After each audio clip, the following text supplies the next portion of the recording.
I wasn't born blind. I could see easily, and I had perfect vision. I didn't even need to wear glasses. But when I got into a relationship with the guy of my dreams, I was too scared he would cheat on me because it happened to me so many times before. So when I began to suspect he was cheating, I pretended to be blind to catch my boyfriend. It was a huge mistake. But before I go on, make sure you like and subscribe and hit that notification bell. If you do, your crush will finally like you back. Trust me, it works.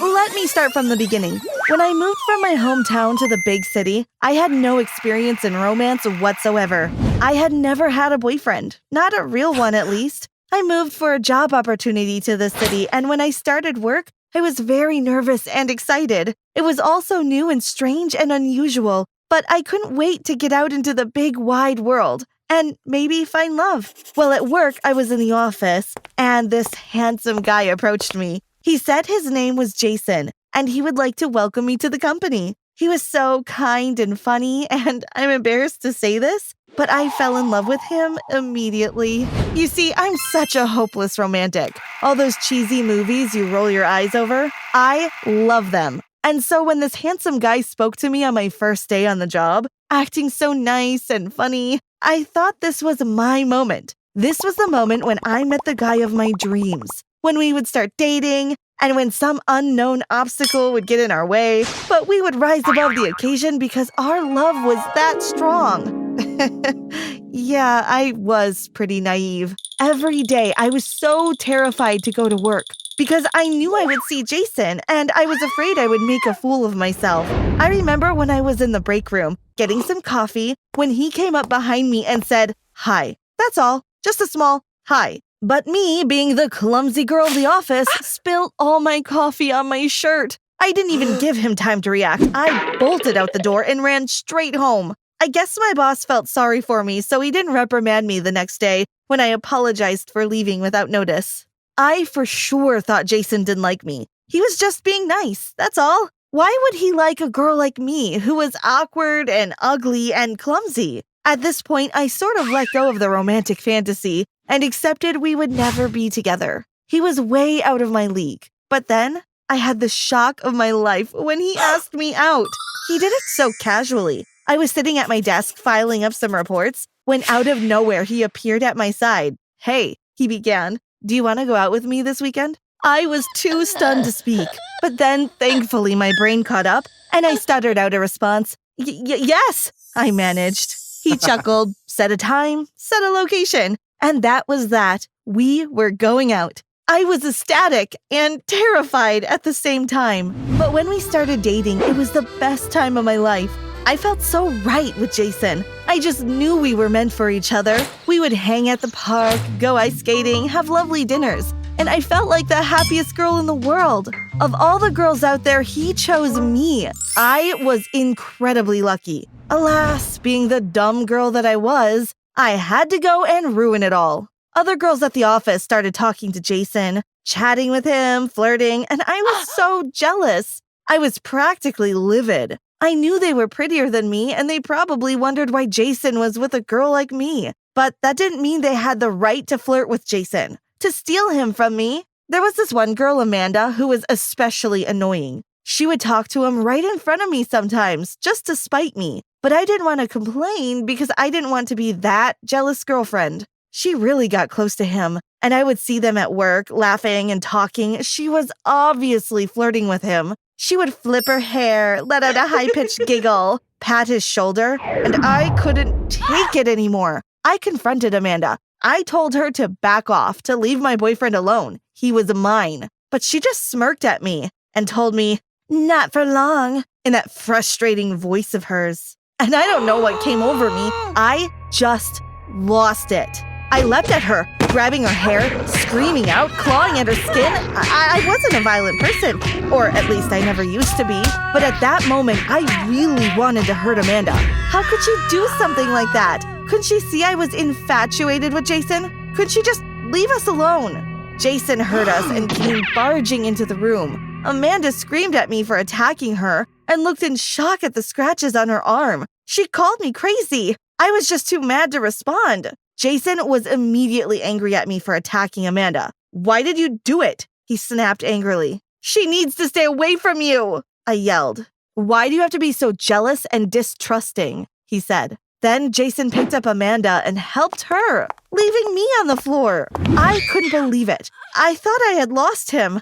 I thought he had dumped me, then and there. But then he returned a few minutes later and picked me up. He asked me to trust him. He was loyal. He would never cheat on me. I was ashamed, but I still didn't trust Jason would stay loyal. Amanda was so pretty and charming, and me? I was just the office nerd. For a couple more months, Amanda seemed to stay away from Jason, surprisingly. I had a feeling Jason had asked her to do so, and I loved him even more for that, if that were possible. But then one day, Amanda came to work, and she had Jason's jacket. I would recognize it anywhere. She didn't even bother hiding it. She just carried it around, wearing it obviously to spite me. Then I was convinced they were cheating. Why else would she have his jacket? I had to find a way to catch them. If I just accused Jason, he could easily deny it, and I would look like a fool. If I caught them, then I would know for certain, and Jason would have to either make it up to me or stay with Amanda. That's when it hit me. The only way to be invisible is if everyone believes you are invisible. That is, if you can't see anyone else. I could be blind. It was crazy, I know, but I thought this was the only way. I was so steadfast in catching Amanda and Jason cheating that I didn't really take into consideration the pure ludicrousy of my decision. I was willing to become blind just to catch my boyfriend with another girl. And after that, well, I just assumed I would catch them. And once Jason realized all I had done, being blind, he would forgive me. He would realize the distances I would go to save our relationship. He would realize just how much I loved him. So with this set in mind, I embarked on the journey to blindness. I pretended my eyesight was deteriorating. I told Jason I couldn't see. He was so worried and said we should go to a doctor, but I told him no, it would be expensive. In reality, I knew doctors would be able to tell I was pretending, so that would be too risky. Jason trusted me, ironic, considering my treatment of him, and he supported me as my eyesight got worse and worse. Or at least, I pretended it got worse. I gradually pretended my eyesight was deteriorating until the point of blindness. I bought glasses suited for blind people, those dark shades, and I bought a support cane. I was dressed for the part. I had my acting skills on point too. I searched videos online of blind people, how they acted, how they walked, and I tried to mirror them. When I look back on it now, I'm shocked by how devoted I was to pretending to be blind, and how ridiculous it was that I had to resort to such a method to try and catch my boyfriend cheating. I even told my parents so it'd be more realistic, and Jason let everyone at work know too. I ended up losing my job. How could I file reports if I couldn't see? I lost so much from this act just to see if Jason was truly cheating. So far, I hadn't found an opportunity to catch Jason and Amanda. I wasn't at work, so I couldn't catch them there. Then I had the idea. We could host a party, and I would make sure to invite Amanda. We had a party at our house. All of our office friends came, and sure enough, Amanda was there. When we greeted them at the door, I thought I saw Amanda give Jason a meaningful look, then sneak a glance at me. She smiled sweetly at Jason. I continued to pretend I couldn't see, but I could feel my blood boiling with rage. Later that night, I noticed Amanda asked Jason to come upstairs. She looked at me. I was watching them, but because of my shaded glasses and lack of reaction, she assumed I hadn't realized. But I most certainly did. I followed after them, sneaking upstairs, pretending I was blind, but really, I could see perfectly. I walked into my bedroom where I thought I could hear them, and as I opened the door, I gasped, because there was Amanda kissing Jason. When Amanda saw me, she stopped kissing him, but then she remembered I was blind and relaxed. Jason was shocked at Amanda and immediately backed away from her. Then he saw me, and his eyes widened in alarm. He told Amanda to be quiet by raising a finger to his lips.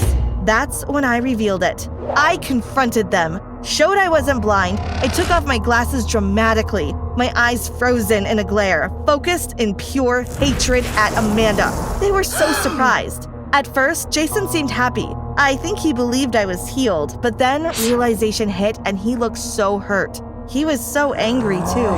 "What is wrong with you?" he asked in incredulity. "I knew you were cheating on me," I accused. "No, I wasn't. Amanda kissed me. I tried to push her away." "What?" I asked, confused. But what about the jacket? What? The jacket! I jabbed a finger in Amanda's direction. I saw you wearing Jason's jacket before. Amanda looked confused. I don't know about that. Maybe we just had the same jacket? I froze as shame coursed through my veins.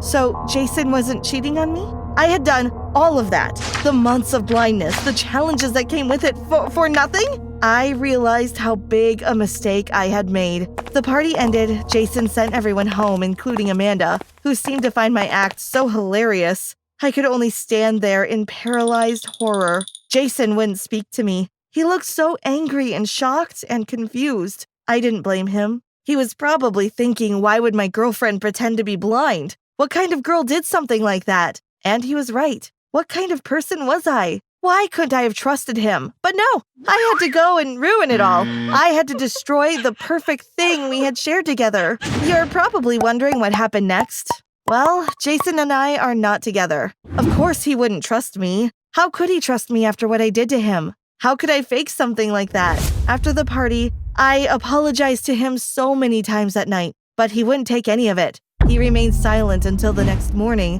when he told me we had to break up. Honestly, I saw it coming. How else could he stay with me? If we remained a couple, we would have no trust. And that's no way to have a relationship. Looking back, if I didn't trust him, I should have ended the relationship. I moved out the next morning and returned to my parents. I don't even want to think about the looks on their faces when I told them what happened. It was so degrading. I really learned my lesson. How could I accuse my boyfriend of cheating if I had cheated him by faking my blindness?